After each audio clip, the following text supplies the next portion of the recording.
우리 예수님은 나를 보내신 이의 뜻을 행하며 그의 일을 온전히 이루는 이것이 나의 양식이라 하셨습니다. 그러니까 예수님의 사명은 뭡니까? 우리 주님이 이 땅에 오셔서 십자가에서 돌아가시는 거였죠. 그 보혈 때문에 살게 된 우리도 똑같습니다. 예수님이 십자가 지고 죽으셨으니 내 죄 사함 받았니? 그리고 끝. 이것이 아니고 우리도 우리 십자가를 져야 되는 것입니다. 예수님의 십자가는 온 인류의 죄를 대신 짊어지시고 죽는 독생자의 사역인데요. 그 사역은 아무도 할 수 없고 오직 예수님 한 분만 가능한 사역이셨고, 그의 백성인 우리는 각자 자기에게 해당하는 십자가를 지라고 하셨습니다. 마태복음 16장 24절. 누구든지 나를 따르려거든 자기를 부인하고 자기 십자가를 지고 나를 따를 것이니라. 말씀이 이러하니 우리도 십자가를 져야 됩니다. 그 십자가는 자기 자신을 죽이는 것, 다른 사람을 위하여 희생하는 것, 모두 다 내려놓는 것입니다.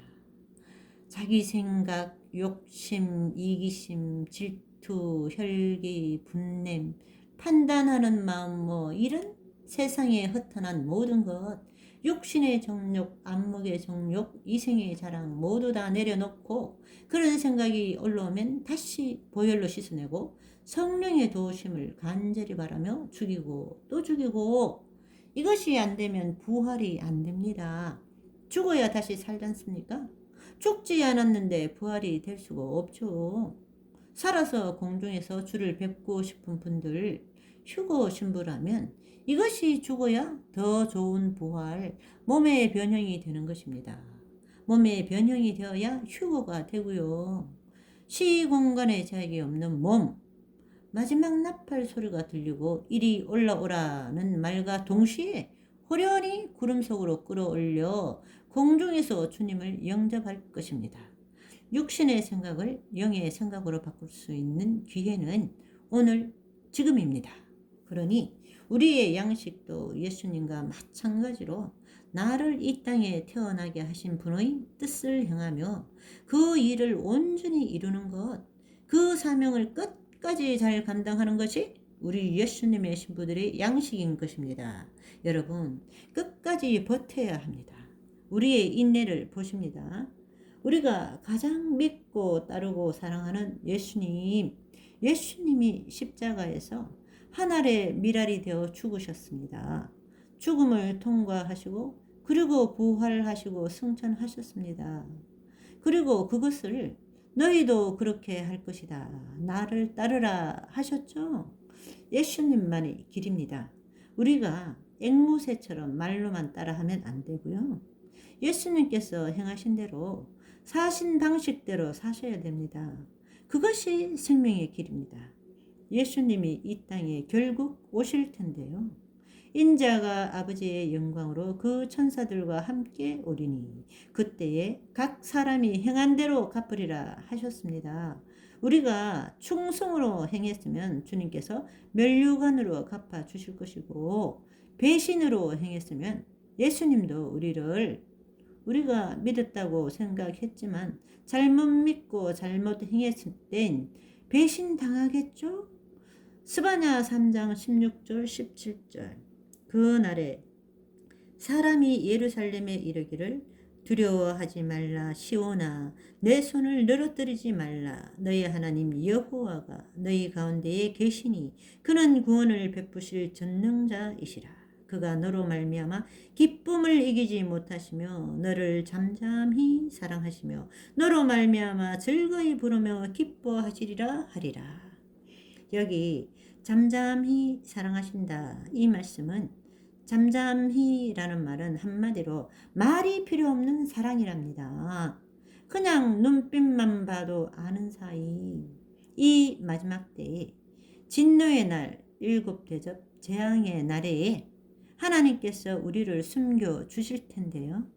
이 말씀의 참 의미는요, 환난으로부터 명쾌하신다, 숨겨 주시겠다라는 말은 환난으로부터 의미 없는 고통을 당하게 하지 않겠다라는 말씀입니다. 그러니까 고통을 당하지 않게 하겠다라는 말씀이 아니고 의미 없는 고통. 그럼 우리가 고통을 겪을 수밖에 없는 그런 상황에 처해진다면 그것은 뭐다? 하나님이 우리에게 주시는 상급이라는 거지요. 그게 면류관입니다. 순교의 면류관을 하나님이 허락하신다는 거죠. 우리의 소망인 휴거가 되는 사람도 있지만 그것을 우리가 단정할 수는 없기 때문에 그것은 하나님의 경륜 가운데에 이 사람은 죽음을 보지 않고 휴거로 올라오게 보상받는 자도 있고 어떤 이는 순교의 면류관으로 보상하시는 하나님의 계획에 맞게 어쨌든 그날에 얼굴을 대면해서 주님을 만나게 될 텐데 확실하게 가장 가까운 위치에서 사랑한 이로 대면하시기 바랍니다. 나는 예수님을 얼마나 사랑하는지를 날마다 매일 참 예배자로 진리를 행하는지 내 삶을 드리고 있는 건지 혹시 종교적인 흥분이나 만족을 위한 것은 아닌지 날마다 점검하며 오늘을 살아가는 저와 여러분이 되시기를 바랍니다. 그 다음 인간을 위한 두 번째 기도는 뭐냐? 우리가 우리에게 죄 지은 자를 사하여 준 것 같이 우리 죄를 사하여 주옵시고 자세히 잘 보셔야 됩니다. 그냥 무조건 우리 죄를 사하여 달라 기도하는 것이 아니고 선행 조건이 붙어요. 일단 내가 나에게 죄 지은 사람을 용서해 준 것 같이 이 부분이 참 힘든 것 같아요. 나는 억울해 죽겠는데 분하고 자꾸 생각나는데 그런데 그걸 용서해야 더 큰 태생적 죄까지 용서받을 수 있다고 말씀하십니다. 제사함 받은 사람은 자신에게 저지른 남의 죄도 사하여 주는 것이 기본이다라는 것입니다. 나의 큰 죄를 주께 용서받았으니 남이 나에게 작은 죄 지은 것쯤은 용서할 수 있는 저와 여러분이 되시기를 바랍니다. 판단과 정죄, 원수에 대한 보복은 우리 예수님께 토스하고 큰 사랑받은 우리는 오로지 선으로 악을 이기는 용사, 큰 죄악의 빛을 탕감받은 우리는 사랑하는 우리 주께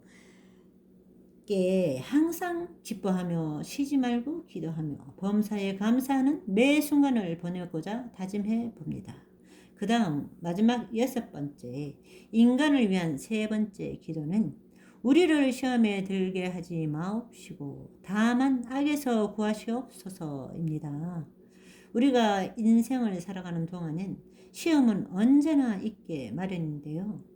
시험은 두 가지인 것입니다. 하나는 테스트가 있고 또 하나는 템테이션입니다.